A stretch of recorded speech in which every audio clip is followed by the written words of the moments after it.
Alright, welcome back to the campaign, folks. I was reflecting the other day about, it's March 24th, 1:44 p.m. here on the Avenger.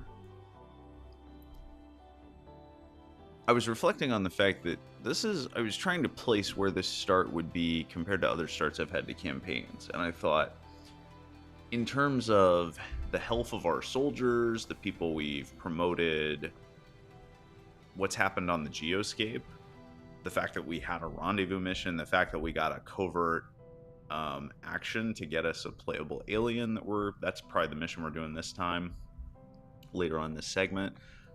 That stuff's all been really good. The one thing that hasn't been good, or has been at best mediocre, is that the mission rewards we've gotten have not been great.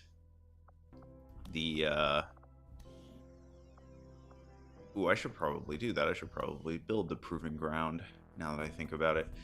The mission rewards the biggest mission reward that we kind of got snubbed on is that we had a smash and grab where we got 3 alien alloys on a 6 crate smash and grab. We got a bunch of other good stuff, but 3 alien alloys is pretty weak in the grand scheme of things.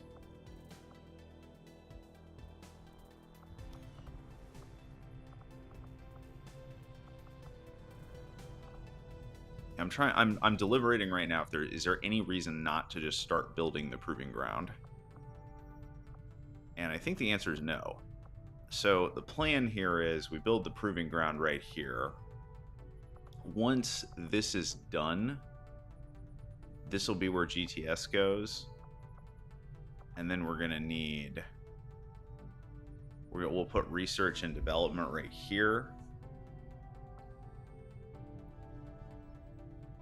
I guess in theory, we could put research and development here right now.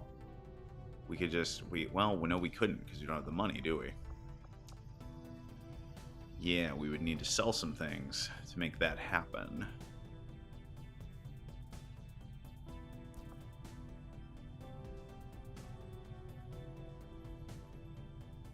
The issue we've got...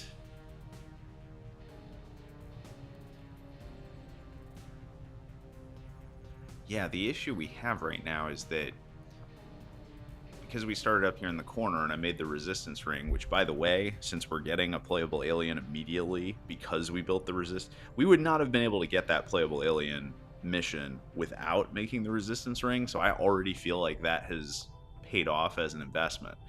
But because we put that up here,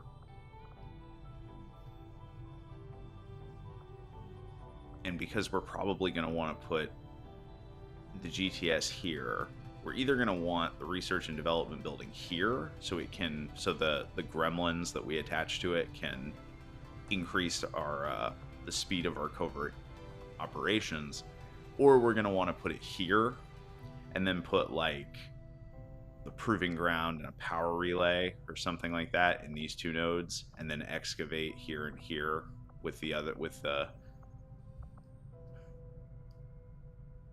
gremlins. The alternative, I suppose, would be to put it here. So proving ground goes here, and we go here. Then we need a power relay to go here.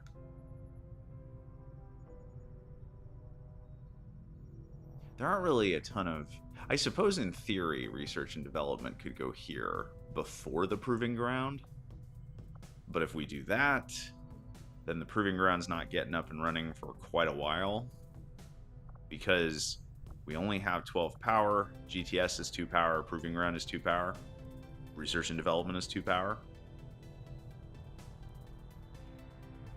So if we do... So in other words, we have to make a choice here between what's the order? Proving ground and GTS, proving ground and research and development, or GTS and research and development. And there's no easy choice between those. I think I discussed this back in like the 90-minute Geoscape adventure in the 2nd episode of this series. But there are so many proving ground projects in the game to do that delaying getting the proving ground feels bad. There are research and development projects to do as well, but those I think we would only have access to 1 or 2 because we have so few, we just have so few corpses and we've done so few autopsies that we wouldn't really be able to do much with that right now. But we would have access to at least 3 proving ground projects that would be immediately useful to us. The GTS has to be on the agenda soon because we have rookies we want to train up. Pretty soon we're going to have people at corporal and sergeant rank that we're going to want to start sending through officer training. So that's non-negotiable. GTS is happening. The question is it proving ground or is it research and development next? Because the next building after those, so the next 2 are going to be blank and GTS, right? The next building after that basically has to be a power relay because we won't have any power. So what we're making a choice about right now as to what goes here is in effect kind of a choice about, how soon are we going to have access to either the proving ground or research and development. This is why some people push the resistance ring all the way back to number 5 in the build queue, right? Is because they go research and development, proving ground, GTS in some combination, then have to build a power relay, then make the resistance ring.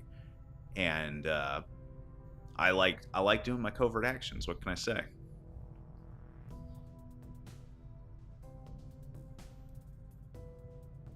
Anyway, what I'm thinking through in my mind, though, is more along the lines of whether the proving ground is probably going to go here. I'm probably just going to get that initiated right now when we have the money to do it. The bigger question then is, when we excavate here, do we just make the power relay here and put research and development here? That has a significant cost of not being able to use, we can only excavate 1 node using our gremlins, so there's a disadvantage to doing that. On the other hand, we have tons of time to excavate. I have never had a problem in this game of excavating all of the nodes within a reasonable amount of time, even on legendary difficulty. So that it does mean like you get resources every time you clear one of these nodes, but your excavation pace is still going to typically be faster than how fast you can accumulate resources and, build up Avenger power upgrades to expand across all these different nodes. The other issue, though, is that digging down to this node, I guess, or in theory, this one, is pretty important because we want to get a laboratory up, and you need to put your laboratory and your shadow chamber on the power coil nodes, because they're the most power intensive facilities, and it's actually much more efficient to put them on the power nodes than it is to put your power relay on a power node. Also, we won't be able to afford to dig all the way down here to put a power relay up anyway. We ain't got that amount of time. We're going to need a power relay much earlier than that, and the deeper you go, the more time it takes to excavate the different components. So let's go ahead and do this. We can also always cancel this and get the 50 supplies back if we want, but this is, I think, the plan for now. Once this is done, we'll have to weigh whether we want to put Lena here to finish this sooner, or whether we want to just jump straight to excavating down here. Okay, with that out of the way, we got a couple of missions on tap. This is, I was surprised that we got Liberation 1 on such a good timer. So let's see what we can do here.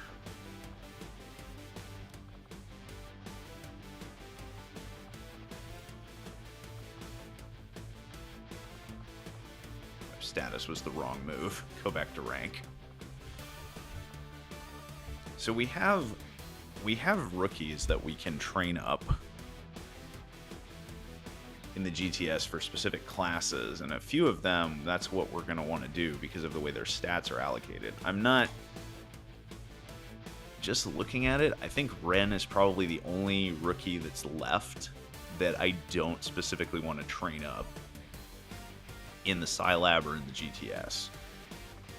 But he's not going to go on this mission because the Liberation mission like this needs to be...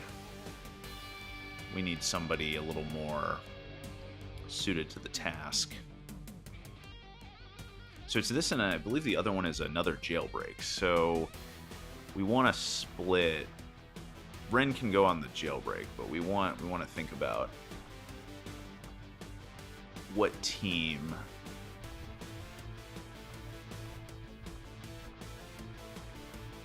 Hold on, where is Oh yeah, Drake's on that other mission. Yeah, even though like Drake is your bondmate, I really think we need you on the Liberation one.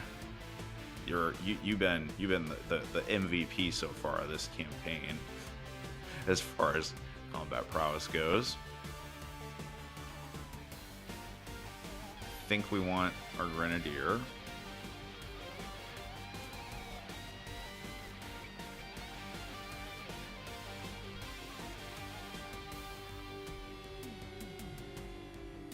I think it makes sense to take our Dragoon on this one for the hacking. Speaking of which, we can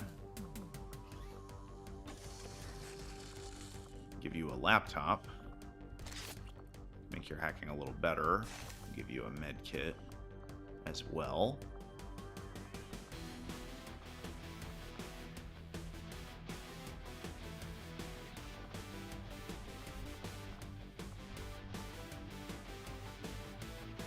I guess we could take Jesse. Could take Jesse as our hacker. I don't think that's what we're gonna do though.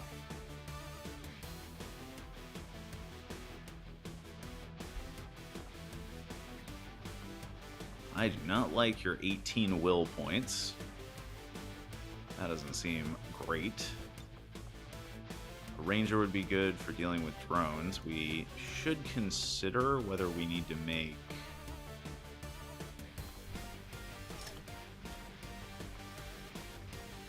I'm wondering if it would be good to give you armor-piercing rounds, or if it's early enough that we don't need to worry about that.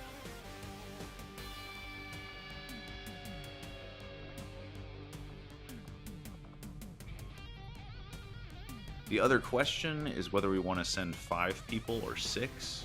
If we send 5, we can probably tick this down to vulnerable. We could also launch earlier.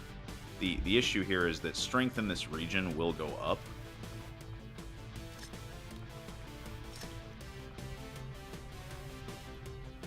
So we have to be mindful of that.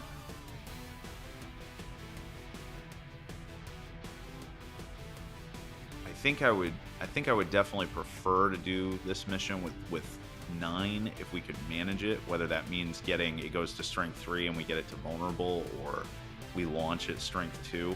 So we'll just see. It would also be nice if we could do this mission when it's still at strength 2. Now we have AP rounds. We only have 4 alloys, but we have a point of interest where we can go to get more alloys. I think we'll go ahead and make 1 round for you to use on this mission. So we have 2 AP grenades. We've got this. This looks about as good as what we can field right at this stage of the game. Give an expanded mag to our ranger.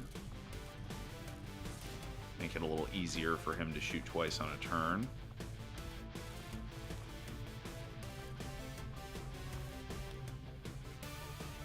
And we could give somebody, like if we gave you like an elite suppressor, what is that doing for us? It's getting us to 124%. So it's still not guaranteeing that we could over-infiltrate if we want to. Can you... Okay, so you have to carry either a rifle or a battle rifle. But we could give you an SMG.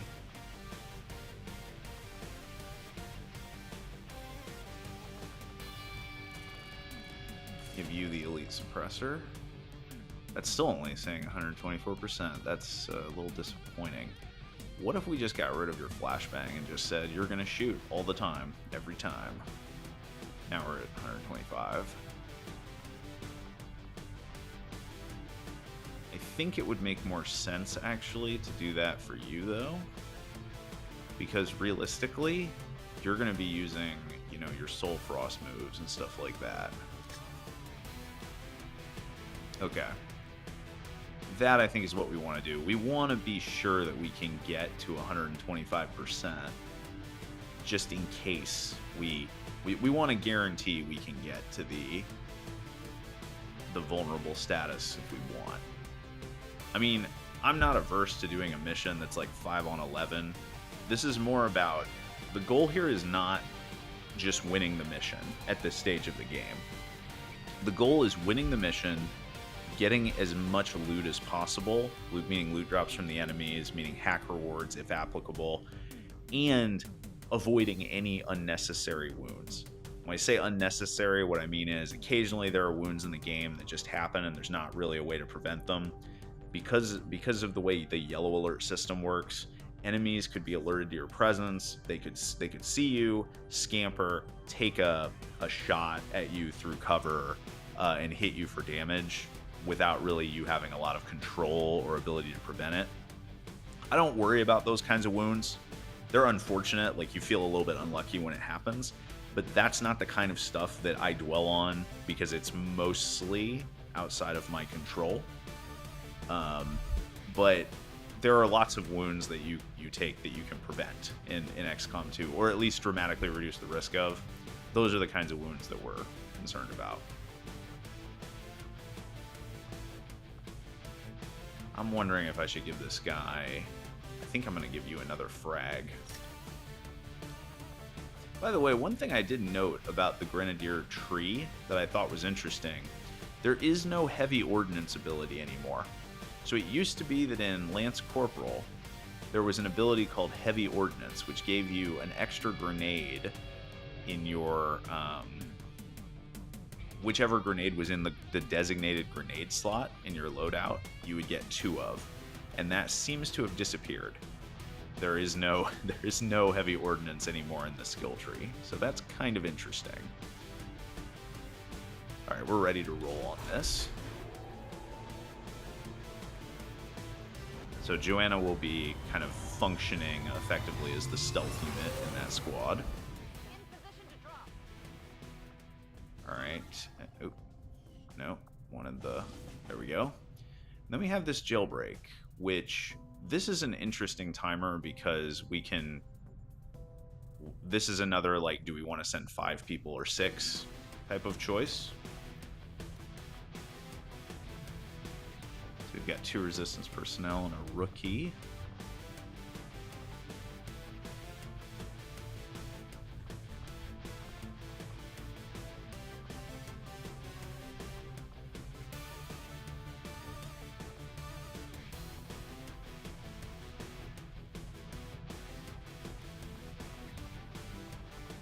I think this might be the mission where we get you your designated, like, little bit of a...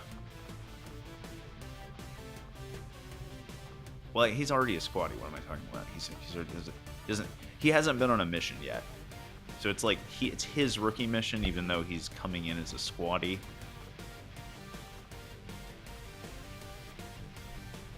Yeah, let's put Ren on this. And it looks like the 2 of them can form some kind of a bond.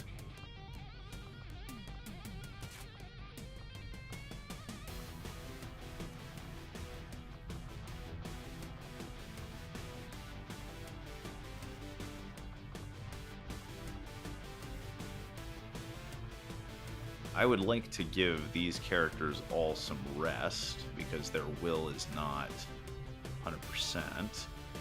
Let's take Toph.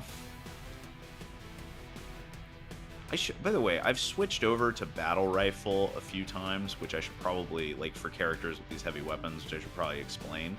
The cannon actually does more damage and has a higher clip. The reason is the battle rifle has an ability there called Russian roulette, which means that if you take an Overwatch shot and you miss, as long as the enemy is still in your line of sight, still moving on the next like tile of their movement, you'll just take another shot. And because our Overwatch shots are going to be so low in terms of their chances to hit right now, I find that to be a very strong early game ability.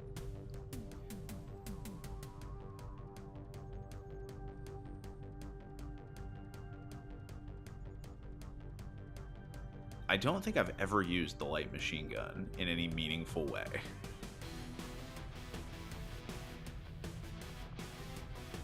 Because the light machine gun, like, yes, does 5 to 6 damage, but unless you're going to be using that spray ability, which is just kind of a spray and pray type of thing, which reduces the aim chance by 20, it's just not a great weapon. It's pretty much, for me, it's always like the battle rifle or the cannon. I wonder if I haven't seen anybody use this. Like, I think the cannon is the standard thing that most people use for most of their heavy classes, and of course upgraded versions of it later on. I would be interested if anybody has developed a way to use the light machine gun. There is a weapon, an advent weapon that we can get that, I guess it says there, consider the light machine gun over the cannon if your soldier specializes in like suppression. But I wonder if anybody, like, if there's anybody who has kind of figured out a way to use the light machine gun that's more effective than the cannon. Because the fact that standard shots and standard Overwatch require 2 actions, and that the only way to take a standard shot after moving would be to use the spray function, which is minus 20 aim. I guess if you gave somebody Trigger Happy, which is a PCS you can get late in the game, that would negate that penalty, but I don't know. It doesn't feel great to me. But anyway, this early in the game, I usually go with battle rifles because I like that Russian roulette ability. You have a rocket launcher, so we're gonna load you up with a couple of rockets. Let's look at who's on Haven Advisory duty here. So you were my electrician, and Jill was an assault, correct? I think we're gonna put Jill. I'm gonna toss. How about my character for now? This is a character I have not modified since I played the base game XCOM 2. Been in the character pool for a long time, along with about half a dozen other characters from the good old days, as it were.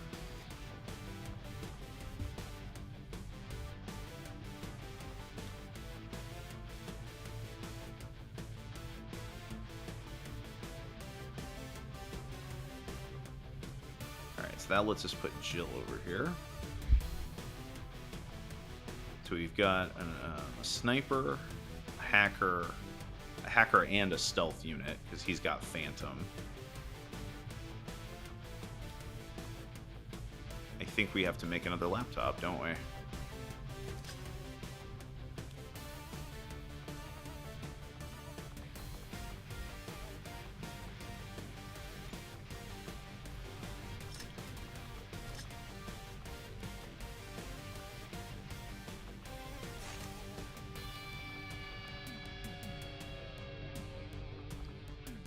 So I think for this mission, we're going to give Ryuji the stand. We're going to go back to a more conventional sniper rifle.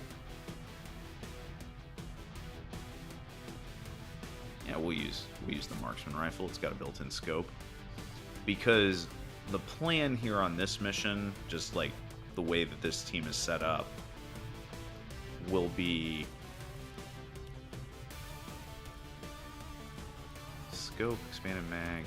Yeah, let's give the expanded mag to Oh, I can't upgrade the marksman rifle. No, that's probably fine. Now that I think about it, I have a ranger in my barracks. Might not be a bad idea to hold on to the scope and expanded mag for that character. We do have an underbarrel flamethrower that nobody is currently using. So how about you take that in case we get into a close range? You get into a close range confrontation. But the sort of the plan behind this squad, if we were like, the hope is that you can use your rockets to blow up enemy cover and create shots for Ryuji. That would be the ideal synergy between those two characters. And then these two will be close range. They'll be doing their damage from close range. They're not going to be. And we've got an emergency AP for Jesse because I'm thinking he's going to be in stealth. So probably there will be an opportunity to throw an AP grenade on a group of enemies at some point where he's kind of, hidden but nearby. We'll see.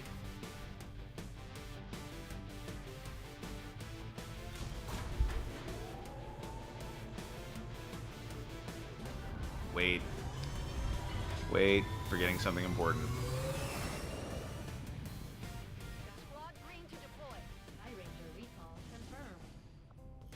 I said I was going to do this, and then I forgot to do it. Yeah, we still got 2 other data paths, so yeah, we're going to make... Okay, so we're...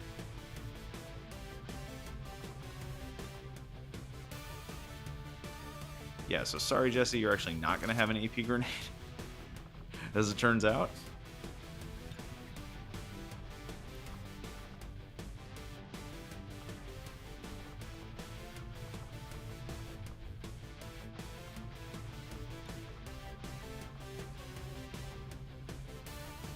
So if Jesse's not going to be carrying an AP grenade, I think we'll give that to Jill. This does mean that we're a little lacking on armor shredding. Also raises a question of whether we want to make some AP rounds to give to Ryuji. Because he's got the sniper rifle, and if we have AP rounds, that would be a good counter to drones, wouldn't it?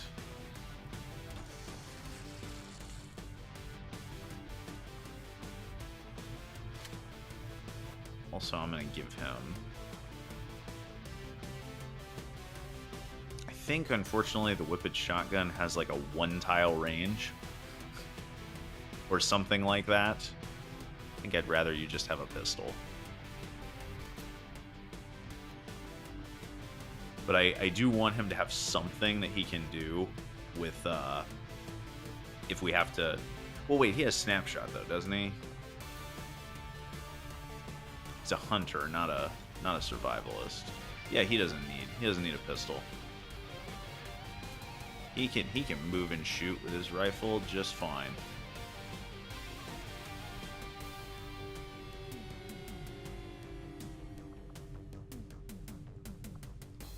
All right, he's got the emergency med kit. Yeah, I think now that I'm thinking about it, I think I still want... We're just gonna only have 1 med kit. I think I still want Jesse to have an AP grenade and for you to have a frag. And then we only have 1 flashbang in play, which is a little risky.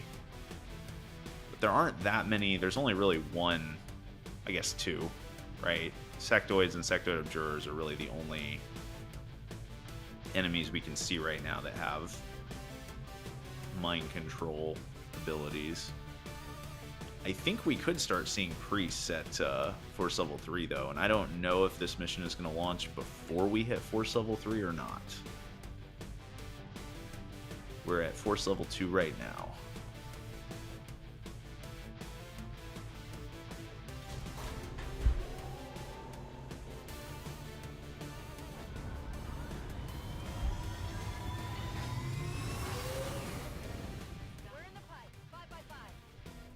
Okay, it's time to go up here and grab these alloys.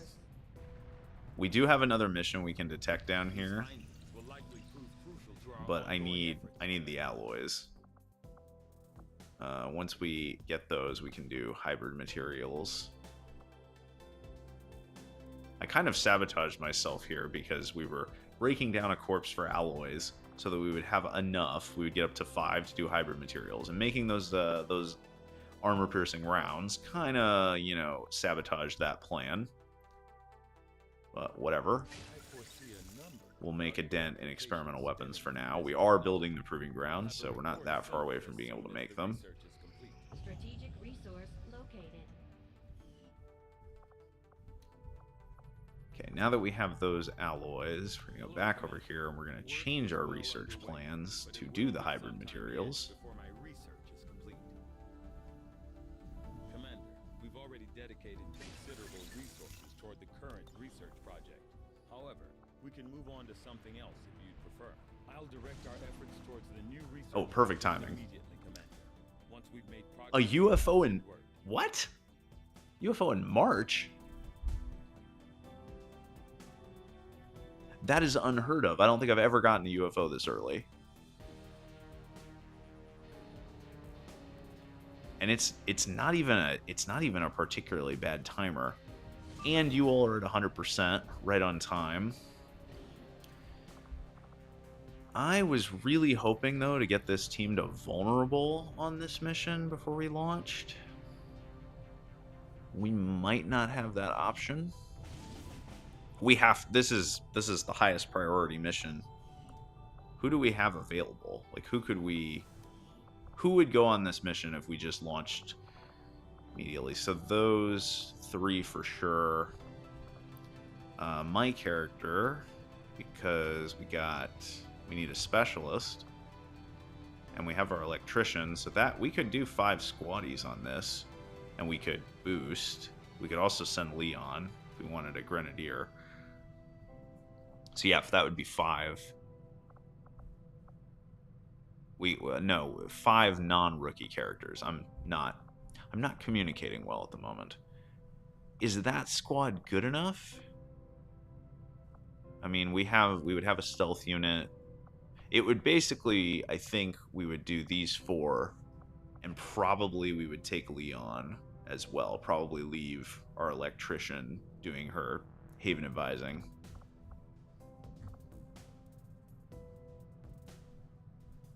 I don't know if that's necessarily better than launching the mission we currently have available, but I do think that's what we're gonna do, and I think we're gonna spend some intel here to make that mission happen, because the UFO intercept missions are kind of tricky. They're just basic hack missions, but they have a strength +1 attached to them. So you're usually dealing with more enemies than normal, but those missions are so high value, because intercepting. I mean, to put this in perspective, I have completed campaigns of this game where I have never successfully intercepted a UFO. Where every single time those missions pop up, they are like 1-day timers that I can't do. So the idea of getting a UFO in March, it's March 25th, and we have an opportunity to intercept a UFO, is ludicrous to me. That is, I have intercepted UFOs in early April before, but it is certainly not something that you expect to happen, and it's not something you can rely on. That would give us such a massive early game advantage in terms of our research. There's no way we're not doing that mission. So it's just a matter of how we make it happen.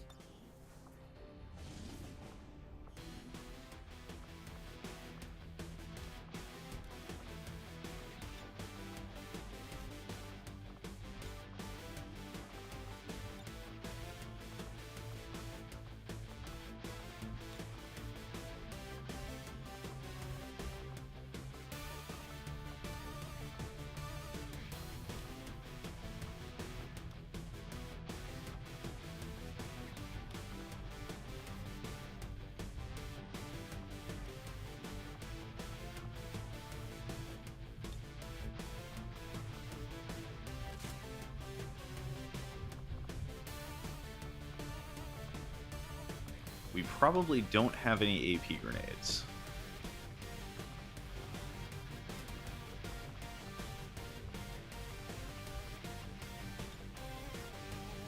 I think we're about to burn our last data pad to make another laptop. Yep. That's how it has to be, though. Burning our last set of supplies and alloys to get an AP grenade. We do have an RPG sitting there.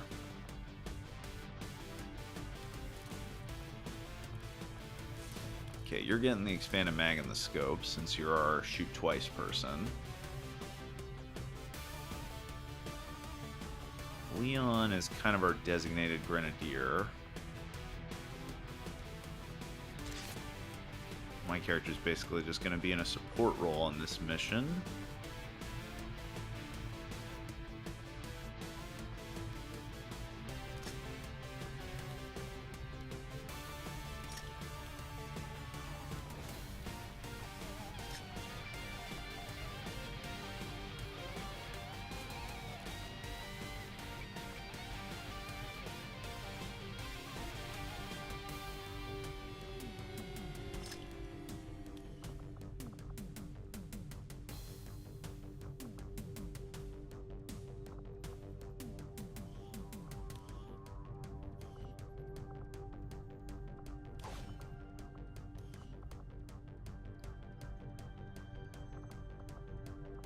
I like that we have, aside from our, hitman here, everybody has pretty decent HP.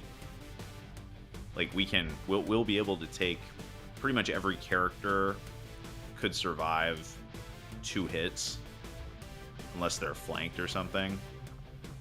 I think that's a good making feature of the squad.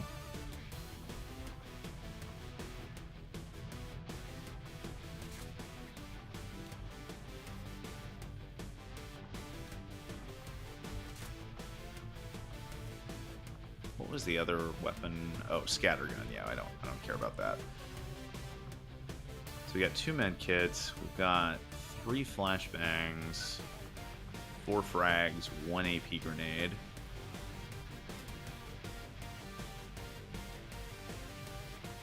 And Leon has fastball, doesn't he? Because he's a... Yeah, that's excellent. Okay. So the plan is we send in these 5, we boost to 125+% to get to vulnerable, and we get in there and we get what we need. The only thing I'm wondering about is whether my character should have an SMG for the greater mobility or stick with the rifle. My aim is not great, but that means that with an SMG it's going to be particularly terrible.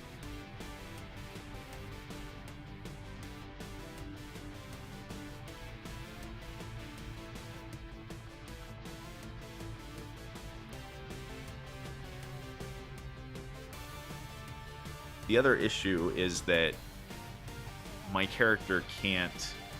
I mean, I can hack from range, but the other issue, of course, is that if my character is carrying a med kit and, like, I don't have a grenade to use to assist with anything. I feel like on the thing is, though, it's a vehicle recovery mission, and in my experience, vehicle recovery missions can be pretty tricky. Because so it's going to be the object we have to hack is going to be in a van, and depending on how that van is positioned and facing, we might have a difficult time getting around the back of the van to get line of sight in order to hack it. And I think I would just feel better if we just say, we're going to have the extra mobility to more easily get into position, because we don't have any officers yet. We don't have a lot of flexibility in terms of being able to, like, give people extra actions or get them into better positions to do things. So I think that's probably the right move. Essentially, these 4 characters, especially these 3, Ari, Orin, and Leon, are going to do pretty much all the fighting. My character will just kind of be there to do the hack, and if somebody needs healing, and then you're mostly there just to scout. Just feels like that's not enough. Just feels like that's not enough firepower. I don't know.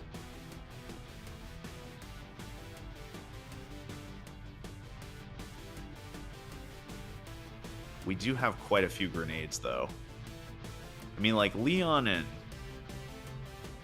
Ari can dish out a lot of damage because she can shoot twice and he can throw multiple grenades on a turn. Or throw a grenade. He can also throw a grenade on a dash, which is the fastball ability. The next grenade you throw or launch doesn't cost an action. You can use that ability on a dash move, which is something that I think it's kind of a niche use, but is nice to have access to. All right, enough waffling. We're doing the mission. This is a team we've got. We've equipped them the best we can without pulling anyone else off of any other missions. We could, however, go sell a couple things at the black market. I'm sure there's... Well, what the hell do we have to sell, though? Cores? Elerium cores? Is that even... Would I even want to do that? Just debating whether it would be worth... We also don't... Yeah, we don't have any money. We would have to sell some Elerium cores to get additional equipment.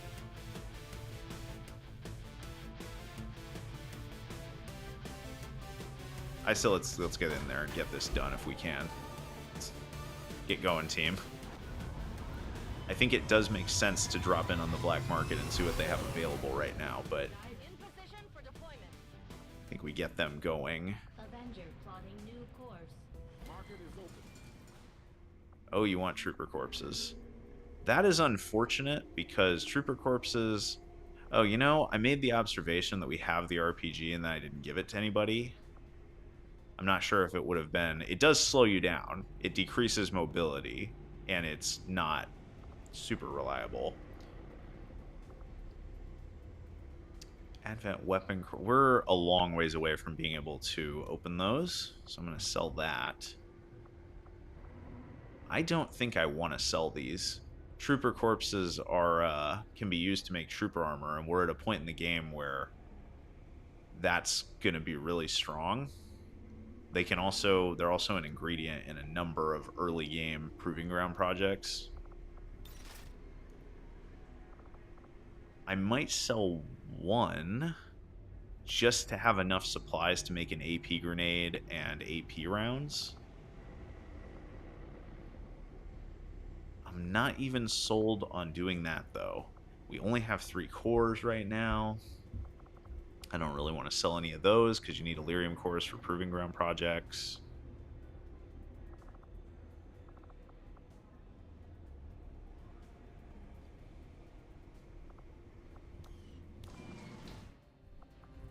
What can we buy, though? What were our options? JC, we can get a second electrician. I'll have to weigh whether that's worth doing. The real thing I would like is a second engineer right now.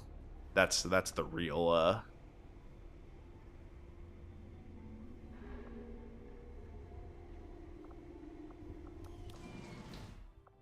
Setting course for Sector 14, East Asia. Advent isn't exactly known. No way, dude. So I'd love to find No way. No way do we have an ambush mission already. The Shivs got ambushed. Well, that means they completed the covert operation. Hey, are you guys... No? Wow, these guys got to vulnerable at only 104%. So guess what, team? You're about to launch. Because I need you on another... This is an absurd opening. It is ridiculous that we already have an ambush mission to do. We have another mission we can detect in this region, by the way. So we have the UFO intercept, we have Liberation 1, we have this guerrilla op, we have this covert action generated playable alien mission. There's another guerrilla op in here that we for some reason haven't detected that's active. So yeah, we need to win this mission, bring everybody home safe and sound, and then just we're, I guess, immediately deploying on another mission.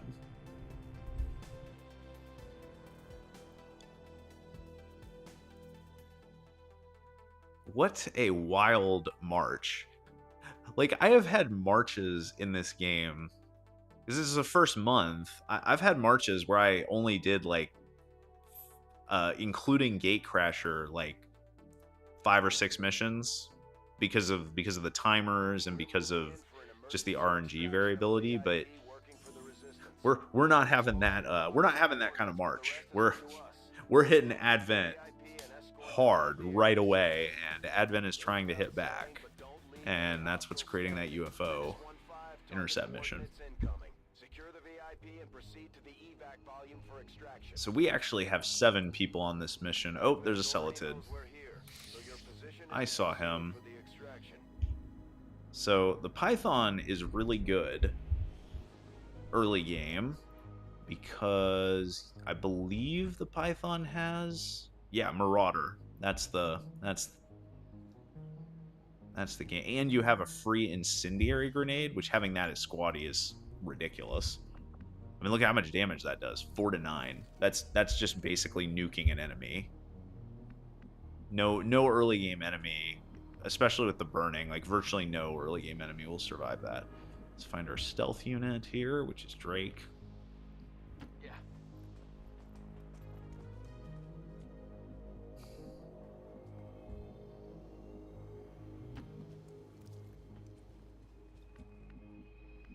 Okay, we didn't see anybody.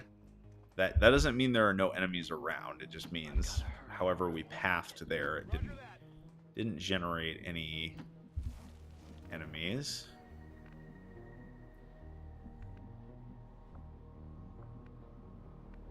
Copy that.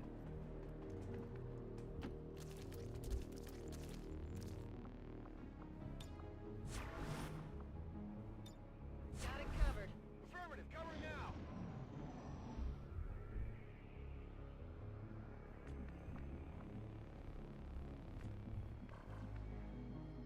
All right.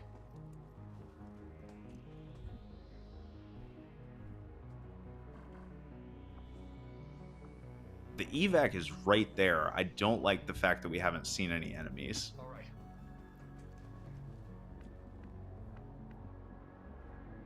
It makes me feel like we're walking into a major ambush. That much I do believe. Because remember, this is a 10 to 12 enemy mission.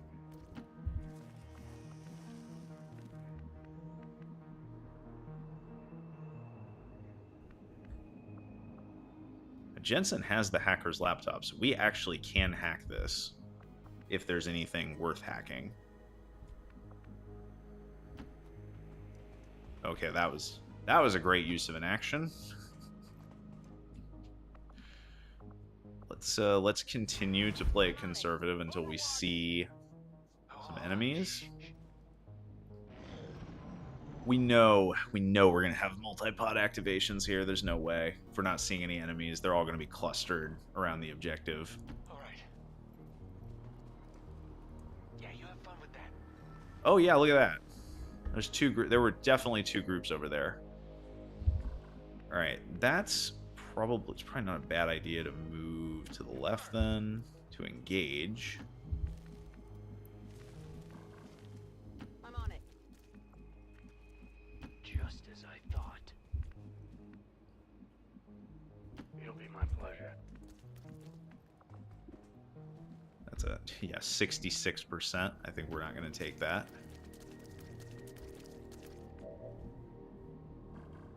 All right, we'll go ahead and holo target this guy.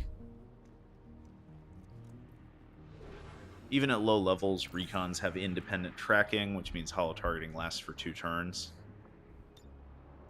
Probably not worth taking a shotgun Overwatch shot with no concealment. On Overwatch.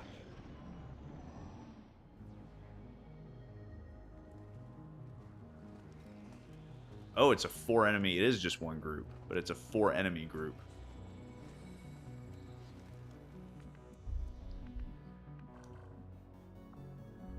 Is there any way that I can just hit these guys? Oh yeah, there is. I don't know if that's the best move. Like, we might be destroying some loot here, but this is an opportunity to do some damage from concealment to a group of enemies, which is hard to do. So if we shoot that rocket, I'm worried a little bit about Drake getting exposed here, but this would be a way to also probably pull them towards us. Let's give this a shot.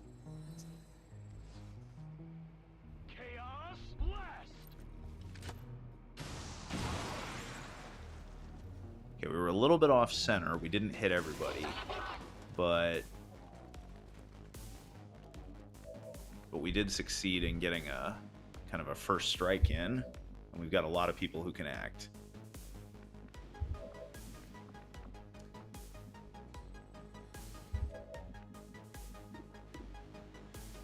Not liking your chances to hit here.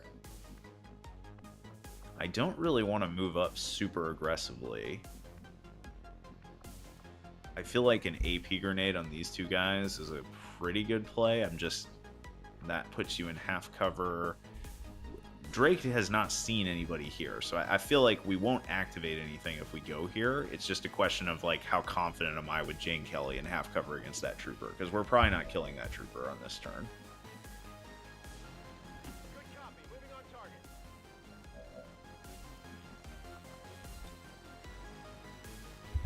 Oh, I can flash. Never mind, I can flashbang him. Okay, so the only real question here is, can we take out the drone? Drone is gone. Also, apparently you have Shredder, which I didn't even remember. So yay for that.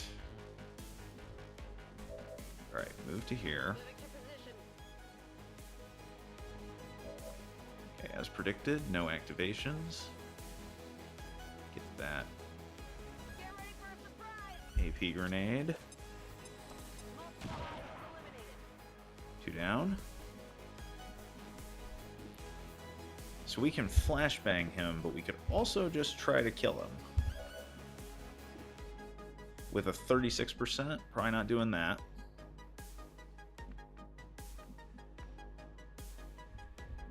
Let's move you up.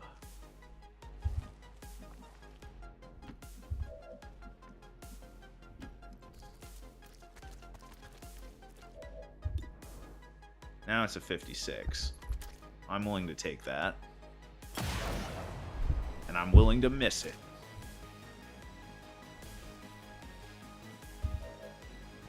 Unfortunately, Drake doesn't have line of sight on that guy, so hollow targeting not an option here. I think we're gonna just move Jensen here because that shotgun shot's gonna be garbage. Let's flashbang him.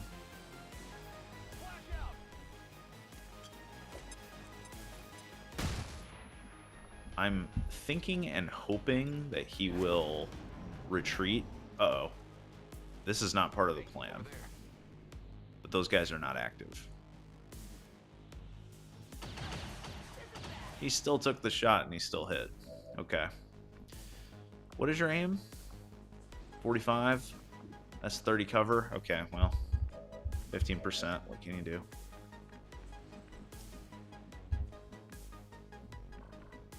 So, these guys... This is a weird position for those guys to be in. Coming in on our flank. I think our best play here is to just shoot this guy through cover.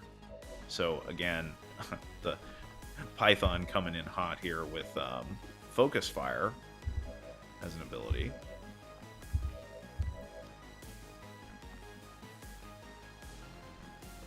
I don't want you in full cover, and simultaneously I don't really want to move up at all to deal with this guy.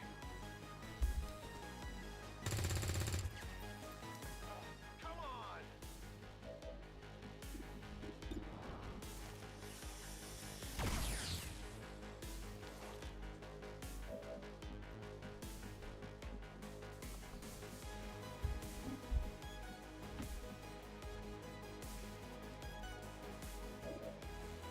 24%.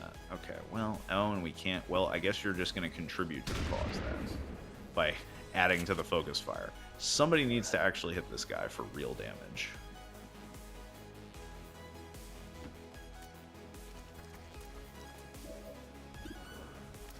You have an 81, good sir.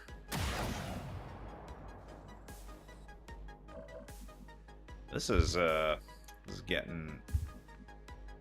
We still got 2 people, and you have an AP grenade. On the move. Fingers crossed, no activation. Cool. This is unbelievably bad. Get in close. Like, we have taken so many shots and missed all of them. I guess we have to waste an AP grenade on this guy? This is the end. I mean, yes, I could have moved up here and holo targeted him, but I kind of want to keep Drake with line of sight on these dudes. Going.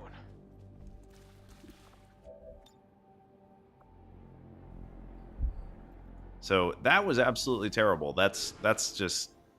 I don't know what the odds of missing all those shots in a row. Like, we didn't even graze on any of those shots. They were just all total misses. Those guys are still not active. That's incredible. They suck. Like, they're 96% on the holo targeted guy.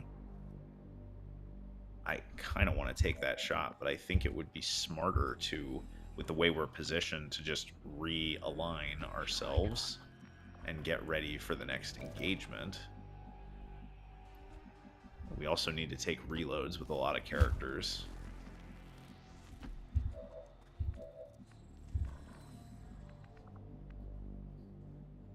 On your order. Reloaded.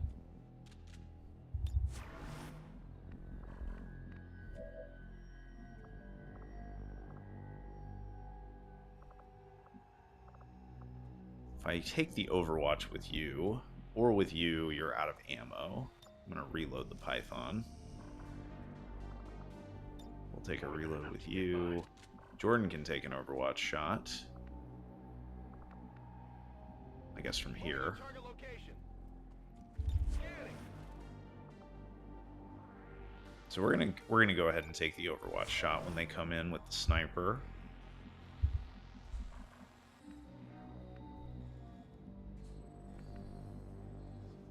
Okay.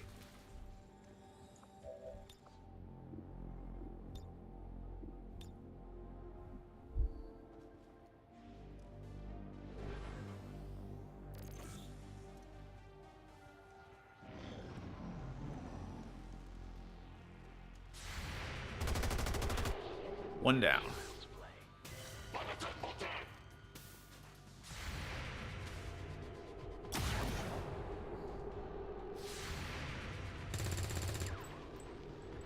scratched them.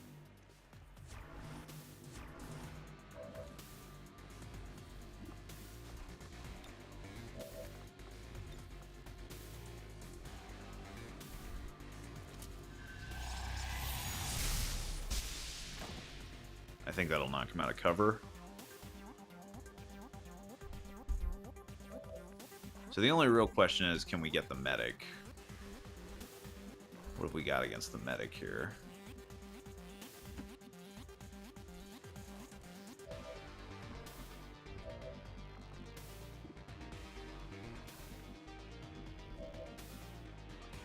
Focus fire is on cooldown, so let's take the 90% on the trooper.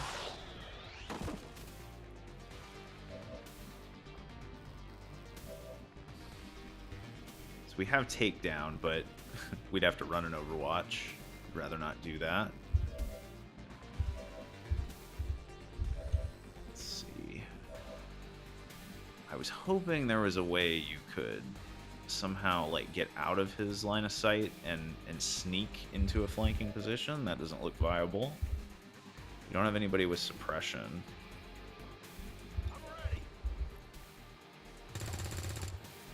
I'm wondering if our best bet here is to just try to shoot through his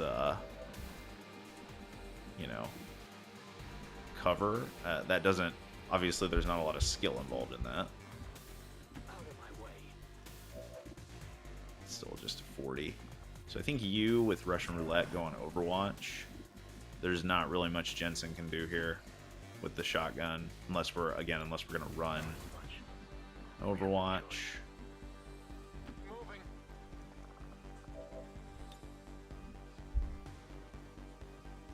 Reapply. He was hollow targeted last turn, but we'll just reapply it.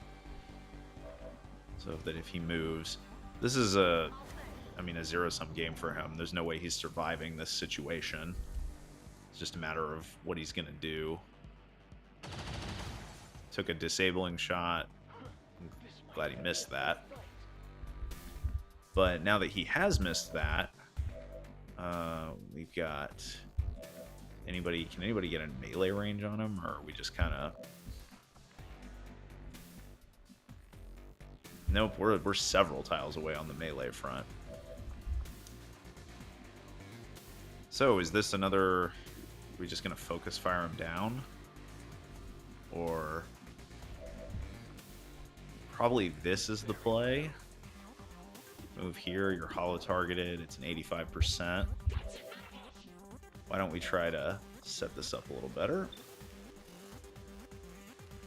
I love how the Python just came into the squad and is already like giving orders. Like, yes, attack that person.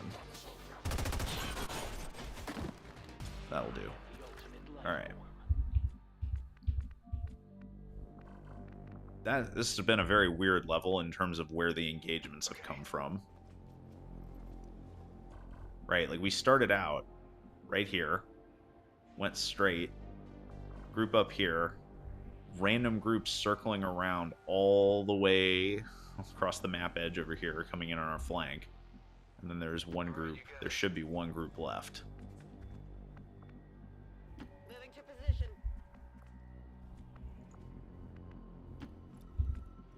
I want to see what that hack is.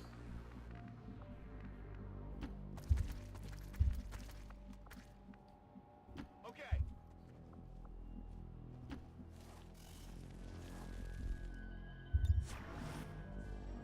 Moving to Overwatch. Affirmative. Covering now.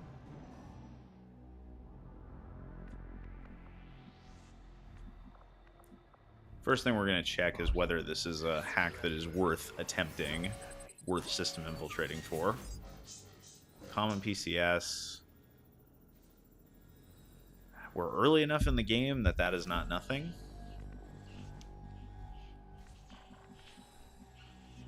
Okay. So there's the drain pipe that leads upwards to our objective. Better do this quietly. And there's the final group. All right. Heading out. Okay.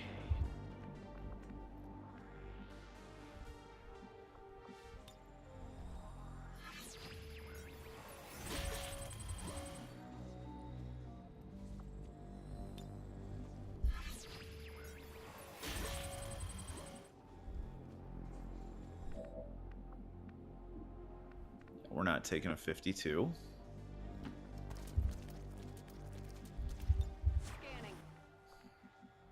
Heading there now.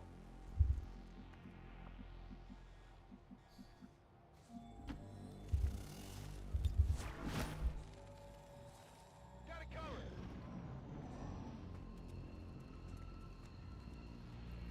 Honestly, a rocket on this group is not a terrible idea. It might change where our evac location is, because we'd be destroying, but if we could actually get that lined up, that would be pretty strong.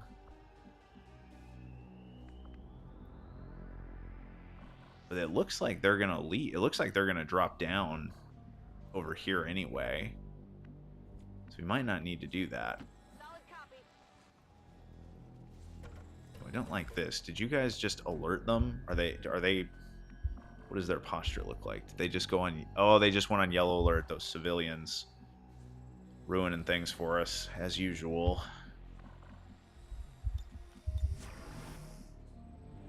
All right, I I am gonna hack this tower, but we're not gonna do it until we're ready to leave.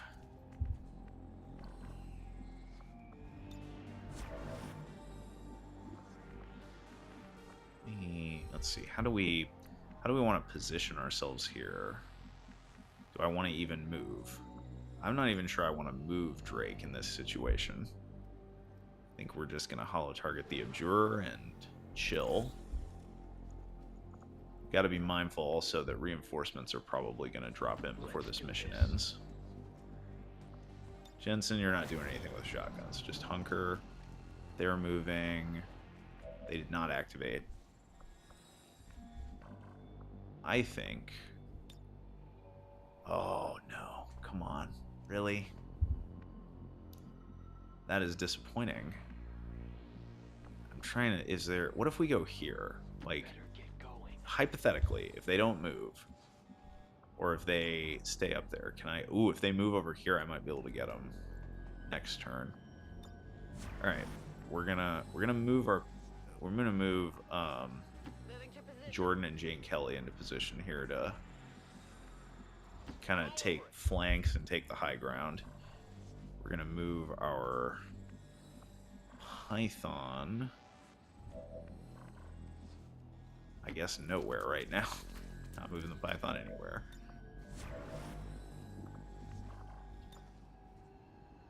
Alright. Holo target the Celatid. I'm really hoping we get lucky and there's no reinforcements on the next turn, but it's been at yellow for a long time, so I wouldn't be surprised if we have to deal with that. Jensen, just stay where you are.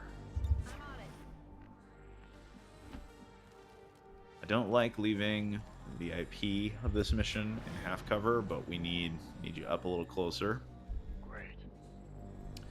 Okay, nobody moved. Reinforcements are coming in, but wait. They're not there anymore. What happened there? And why is now a civilian here in my way? Alright, well the fact that we have reinforcements dropping in changes things a little bit. Like, we should basically just hold steady where we are, not risk activating any new enemies. It's killing time. Scanning.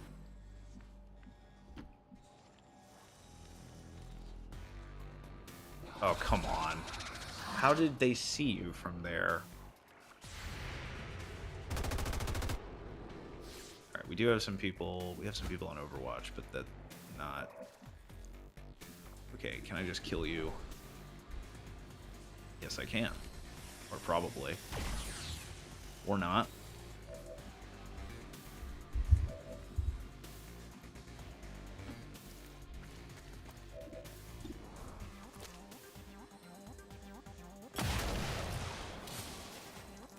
We got the Celatid. You... Oh, you were seeing that guy. He's going to use... Yeah, he's going to use his bio grenade. Jane Kelly's going to have a wound time after this mission. How did they see you? We could not see them from Drake's position here. We couldn't see him from your position right here because you didn't move. How did they see? I'd have to go back and look at the... That just seems so ridiculous that they saw you somehow.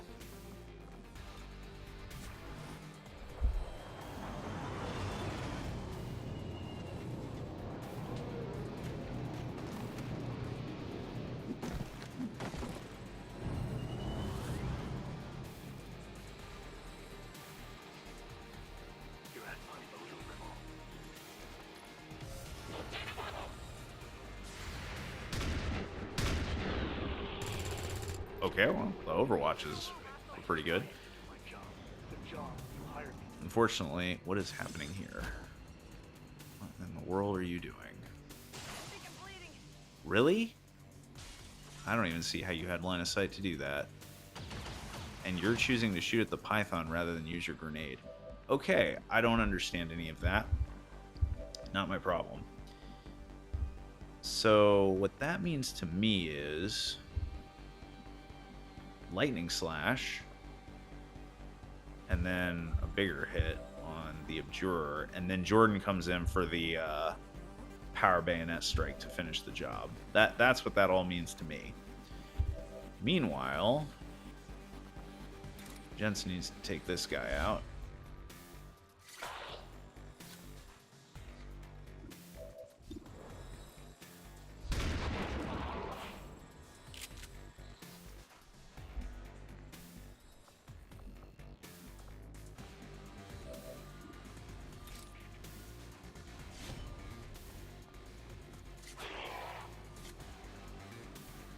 Now, the real question here is... Oh, never mind. I was going to say, how do we take this guy out? But Shadow's got that covered. We just use takedown.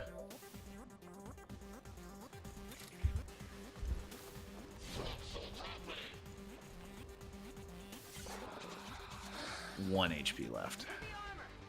Alright.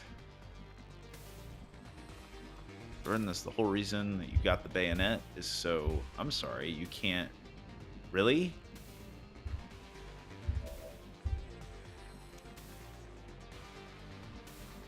Okay, that's bad.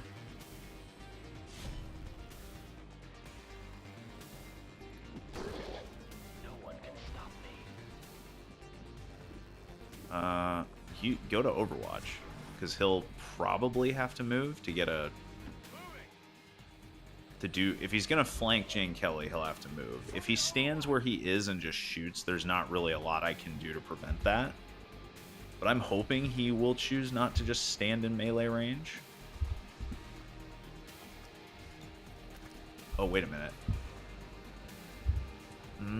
Okay, hold on. What if we jump to here? What options does this give me?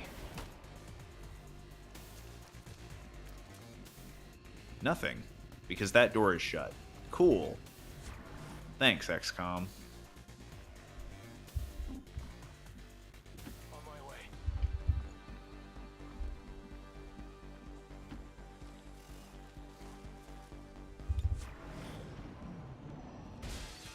Yep, shooting her. Oh, that's bad.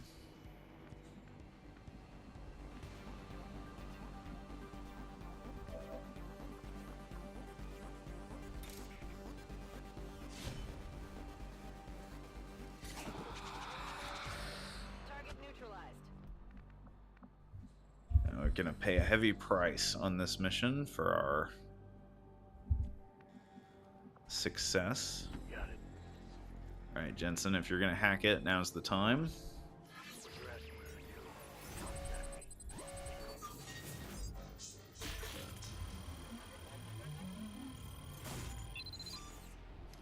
So the hacker's laptop allows characters without gremlins or bits to hack those towers, and it also gives you an ability called System Infiltration, which can be used to I figured. increase the or excuse me, decrease. I was going to say increase the hack chance, but what it's actually doing is decreasing the hack defense of the target hackable object. Lyrium core from the Celatid. So the Python escaped without a wound. Jane Kelly did not. I don't think we're going to have reinforcements, but let's keep these folks here for a moment just to make sure Running.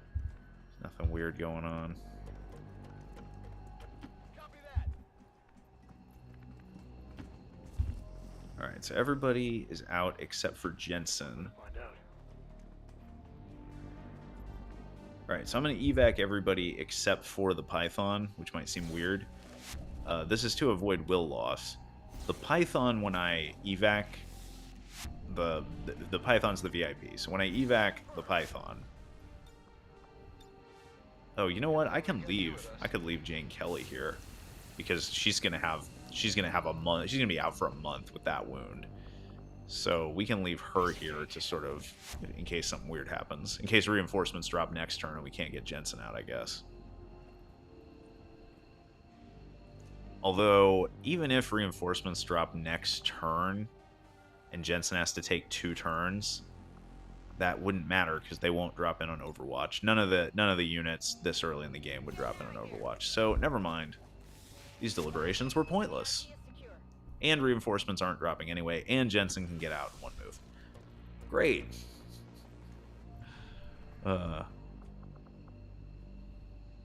This is a game that doesn't really penalize you for overthinking. You just waste your time.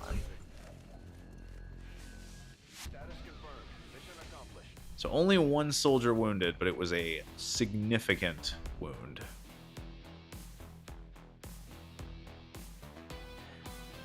I wish I had recognized that putting Jane Kelly in that specific location was going to block Jordan from using his bayonet attack because of how the cover was set up for the sectoid. Voluntary citizen emigration numbers are reportedly at their highest level.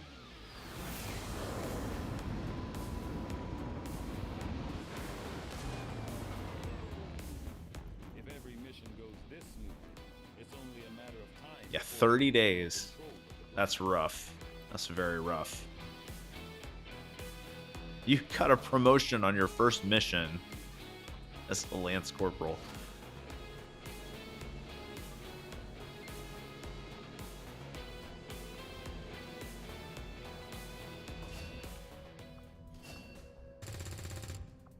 Fear of sectoids. That actually makes sense. Alright. Sometimes the traits they get make no sense and seem to have no relationship to how they got injured or whatever. But fear of sectoids, yeah, makes sense. You got wrecked by a sectoid.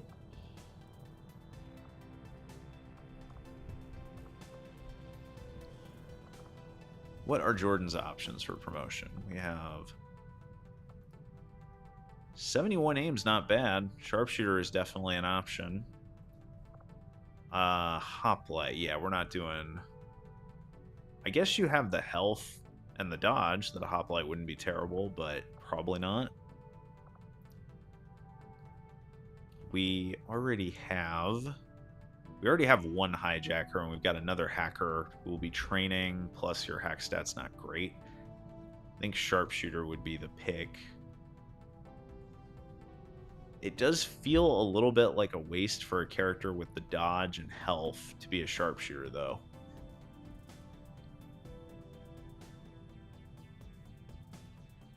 But I am gonna want a couple of DFA, death from above, sharpshooters in my rotation, and we don't have any sharpshooters yet.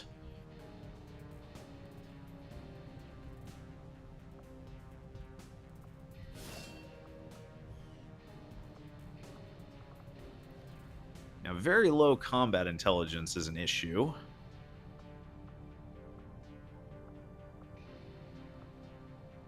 So you're only going to get 28 ability points. So what do we take?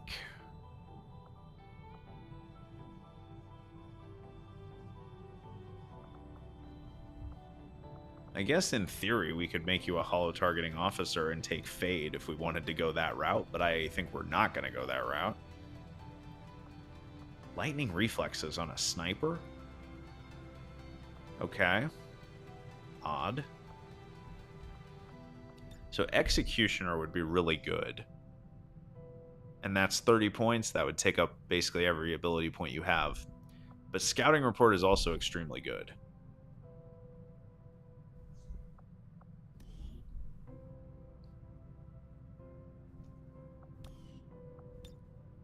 It's going to be one of those 2 abilities, but either way, whatever decision we're making, we're not getting that until we're a Master Sergeant.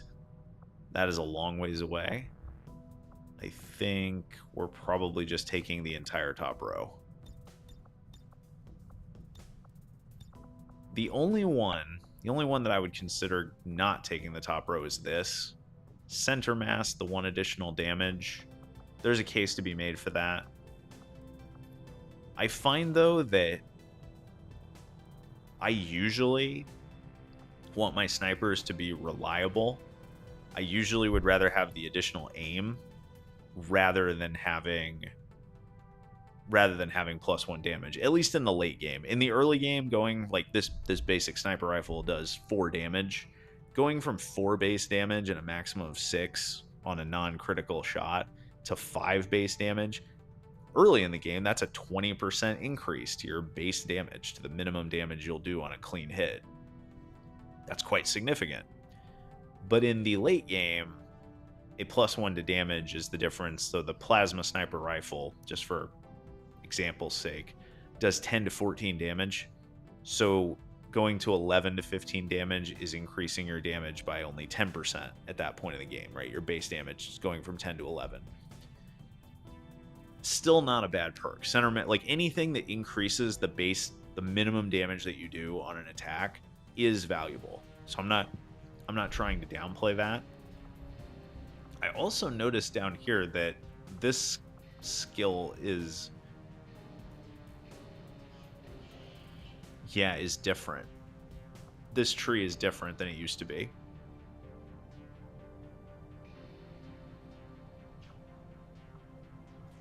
Because you have lethal, Alpha Mike, Foxtrot, and Center Mass all in the same.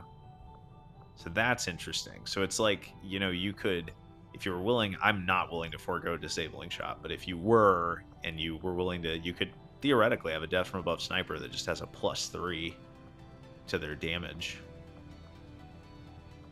But that's the Death from Above sniper, especially if we took Executioner, he would be very, very strong.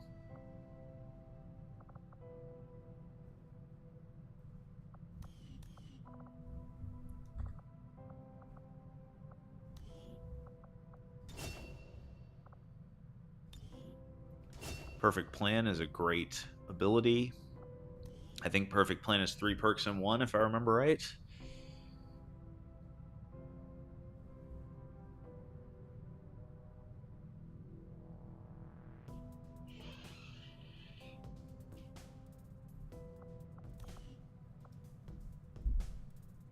So it is essentially a combination of Quick Feet, Parkour, and Failsafe. All rolled into one perk that you get at Lance Corporal. Very strong.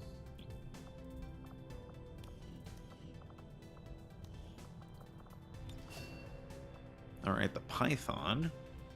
Oh, you didn't actually get a promotion. It's just that you came in at Lance Corporal, and we haven't assigned that yet. So the Python, coming in with Marauder in the squatty row, is obviously really strong. You have high aim for a Lance Corporal. 80 aim. Critical hits with your rifle have a chance to panic the target and nearby enemies. So it's 125% minus the target's will.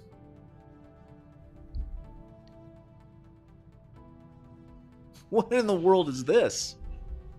I've never seen this ability before. Not so gently bite an adjacent ally, giving them 6 points of ablative HP for 3 turns. I don't... Conceptually, I don't understand that. Let me bite you, and now you have 6 points of shield. Okay. Alright, Modder's got a little wild with that one. So on a character with Marauder, obviously priority target is quite good. Now the interesting thing to me about the Python is that Python has by my command here in the Gunnery Sergeant row, which makes all command abilities a free action. Or once a turn, it's not exactly right. Once per turn, a command ability gives you your action points back. So that means that Focus Fire, if we were to use that on a turn, we get that action point back. Right? If we opened up a turn by Focus Fire on something, we'd get that action point back. That would also apply to Combat Presence, and I think the only skill down here would be Cover Me, if we took it. With this much aim and Marauder, I guarantee I want you shooting at things. That is absolutely what I want you doing. So Shredder is a must.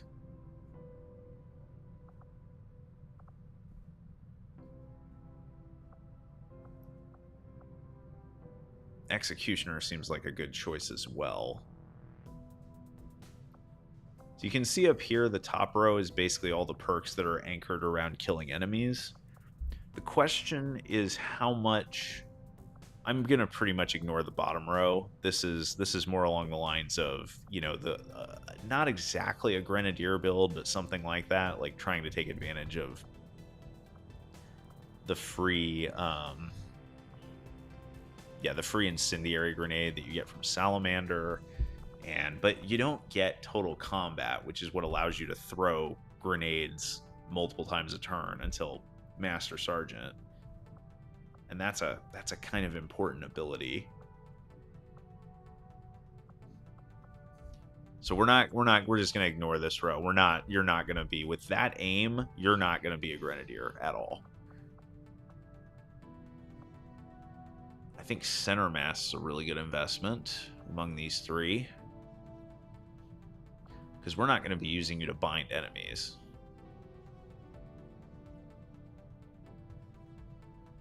Bind deals 1 damage. Yeah, we're not doing that. Center mass it is here. The choices after that are a little bit tricky. Sixth Sense is an underrated perk in my opinion, because there are a lot of area of effect attacks that are very annoying in the late game.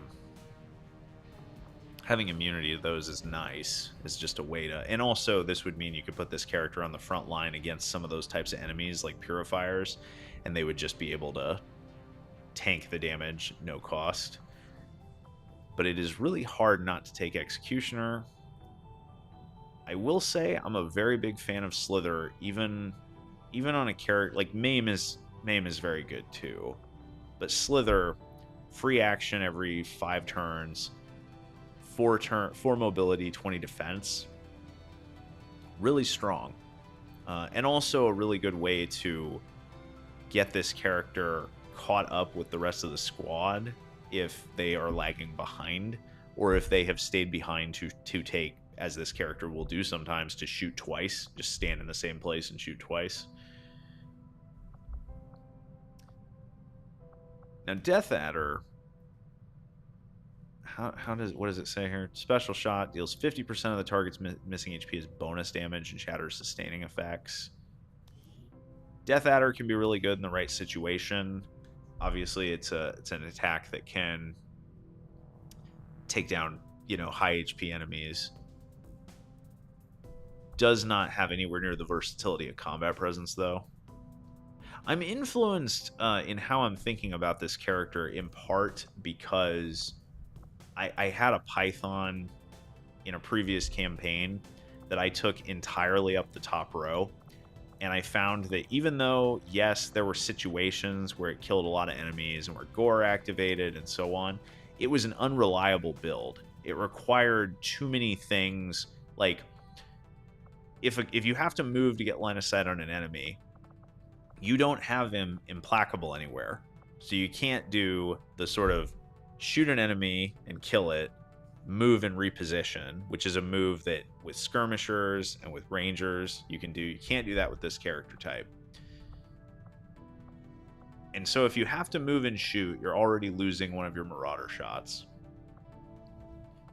And there were just lots of situations where I wasn't able to get a kill shot easily, like reliably, that would activate gore or that would trigger thousands to go.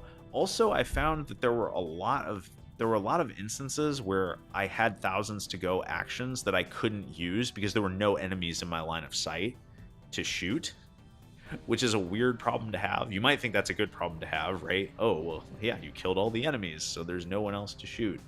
But sometimes there were enemies, but I just couldn't get a shot on them. Right? There was nothing I could do with my non-movement extra action to get shots on the enemies. So it felt like this perk was sometimes a waste. My inclination would be to go a sort of hybrid route here with this character and have some support skills and have some... The other factor here is, though, I do wonder, if you took Apex Predator and Gore... Nearby enemies within 4 tiles. And then this has a chance to panic enemies. Yeah, that crazy formula has a chance to... That would be interesting to have both of those at the same time. But it's still not going to be... You're not going to be able... With this character, we're not going to be using a shotgun. We're going to probably be using a scope rather than a laser sight. I don't think that we're going to be getting a whole lot of...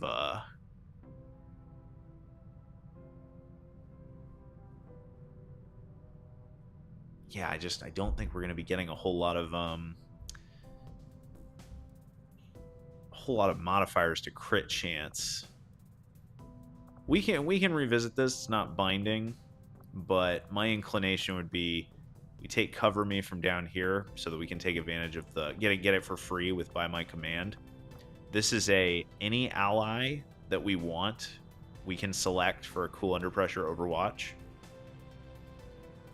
4-turn cooldown, so we're not spamming this every turn, but when we do use it, it'll be very strong. That only takes 10 points. That leaves us with 32 left to spend, which could be like Tactical Sense and Priority Target, or it could be like Will to Survive and Iron Skin Bite.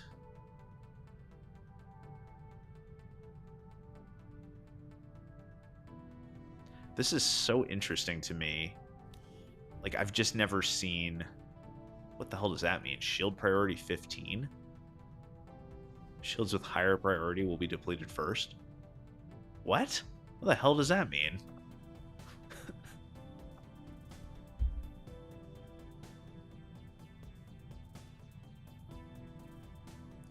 Six-turn cooldown is a long cooldown, though. I guess it lasts for 3 turns. But 6 ablative points is a lot. I mean, that's... Even in the late game, that's potentially soaking up like a full hit worth of damage.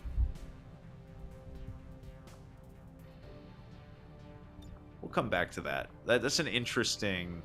That's a very niche ability. The only thing I would worry about is being able to use it reliably during a combat engagement. Because how often is this character going to be right next to an ally and be in a position to apply this to somebody? Because I would not want to be I would not want to be moving and then having to use this. This is worth 1 action point, not 2. So that's how we use the character. Like, Priority Target would just be a passive ability that's constantly helping us throughout the game. It's just helping us shred enemies or eliminate enemies just throughout the game. That would be very useful. We don't have to make that decision now. What we do have to do is go save our shivs, because they got ambushed on the second covert operation we did in the entire campaign.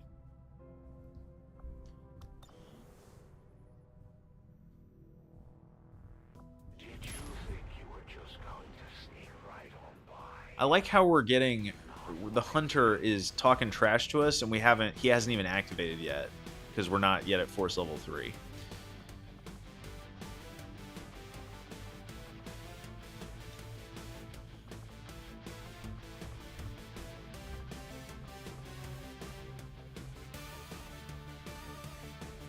Yeah, Python's got full will. Python's got to go on this.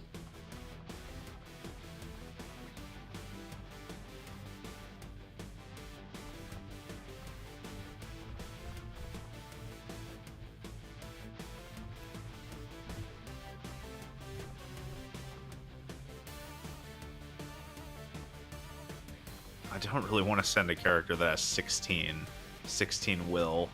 I think we're gonna pull our her off of here. Characters that have yeah, I guess we could use Jensen, but I don't want to risk a hacker at this stage of the game at taking an unnecessary wound, because he's probably going to have missions coming up where he needs to hack things.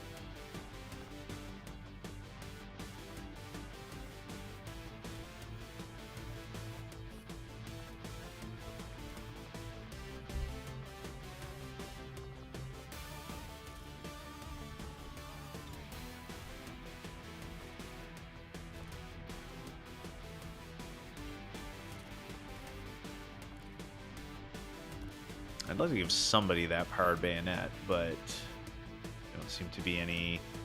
I guess if we gave Drake a rifle, we could give him the powered bayonet.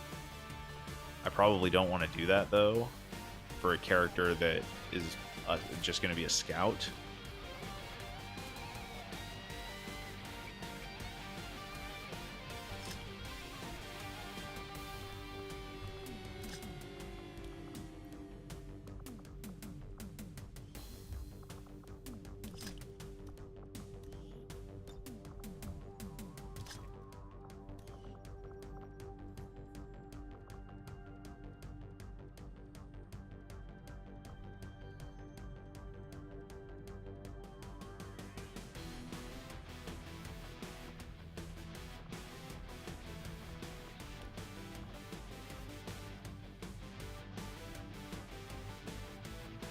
I still haven't figured out who to bond this guy with. As I said earlier, like, bonding a sniper and a melee unit doesn't necessarily make sense. And now Jane Kelly's out for 30 days, so I'm kind of glad I didn't do that bond anyway.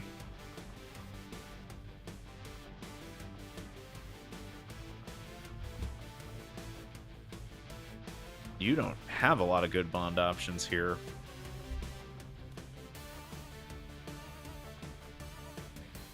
What about you, Python? Could you see you bonding with Jane Kelly would actually make a lot of sense, because you and her would both be on the front lines, so that is unfortunate that she is out of commission.